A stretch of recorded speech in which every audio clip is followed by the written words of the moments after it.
सुप्रभात छात्रों। आज की क्लास में हम संस्कृत की क्लास का प्रारंभ करते हैं। अतः इसलिए सबसे पहले किसी भी भाषा की मूलभूत इकाई वर्णमाला से हम स्टार्ट करते हैं। ठीक है, वर्णमाला। वर्णमाला में सबसे पहले स्वर होते हैं, तो इसे हम एक तरह से स्वराह, जब एक होता है तो उसे स्वर बोलते हैं। जब एक से ज़्यादा हो जाते हैं, एक के लिए एक वचन, दो के लिए दो वचन और दो से ज़्यादा के लिए बहुवचन का प्रयोग करते हैं। ठीक है, इसलिए यहाँ पर ये जो स्वर हैं वह 1 2 3 ना होकर के कुल इनकी संख्या है 9। और विशेष करके जब इनकी ह्रस्व दीर्घ प्लुत करके जब इनके प्रकार हो जाते हैं उसमें यह पूरे 9 से भी ज़्यादा हो जाते हैं। अतः आज हम इन सब को समझते हैं और एक बार पढ़ते हैं। सभी छात्र हिंदी के स्वरों से सभी परिचित होंगे। इसमें हमारी जो संस्कृत की वर्णमाला है उसमें केवल ये लृ, ये थोड़ा बढ़ जाती है, ये अलग होती है थोड़ा। इसका उच्चारण लृ होता है।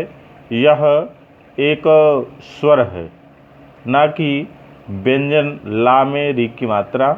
यह एक अलग से अपना स्वर की इसकी स्वयं पहचान है। ये किसी दूसरे की पहचान से यहाँ पे नहीं लिखा गया है।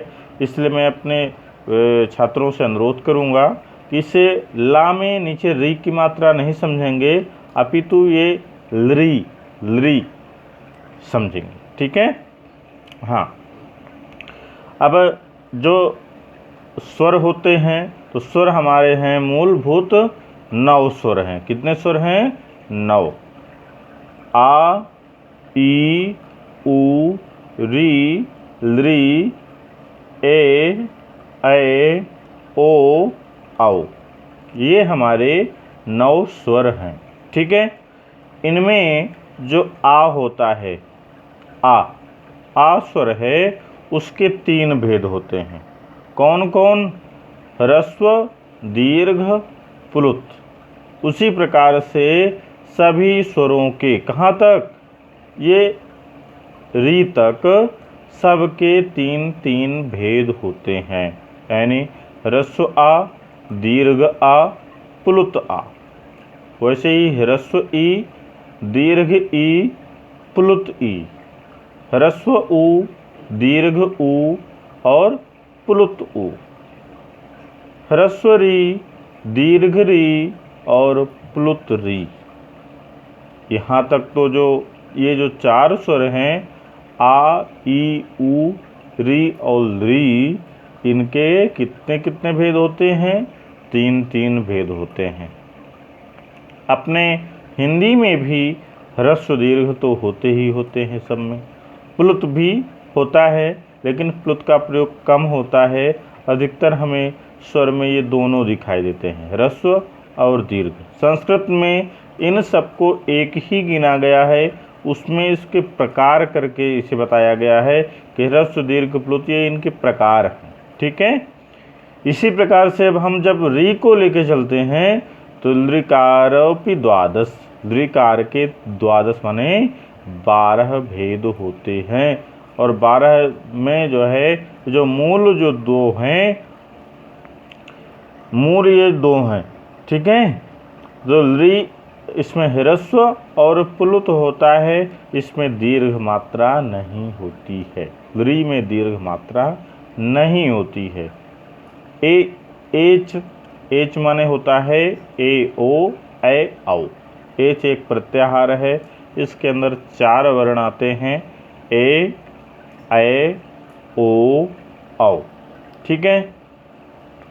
इसमें जो ए, ओ, ऐ, औ होते हैं, इनमें ह्रस्व नहीं होता है। ये दीर्घ और प्लुत में होते हैं। यहाँ पर भी आप देख रहे हैं ए, ए, ऐ, ओ, औ, औ। ये प्लुत का भी आप सभी जानते होंगे।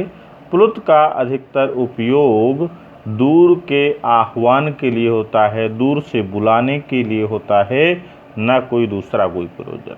ठीक है छात्रों। और इसके बाद हैं ये कुछ हैं, इन्हें कहते हैं ये जैसे अनुनासिक, अनुनासिक का चिन्ह है, ये अनुस्वार है, ये किसी अक्षर के ऊपर लगा दिया गया, ये अनुस्वार हो जाता है। विसर्ग क्या होता है? ये भी विसर्ग होता है, किसी भी अक्षर के बाद में दो बिंदी रख देते हैं, इसे हम विसर्ग कहते हैं। हलंत क्या होता है?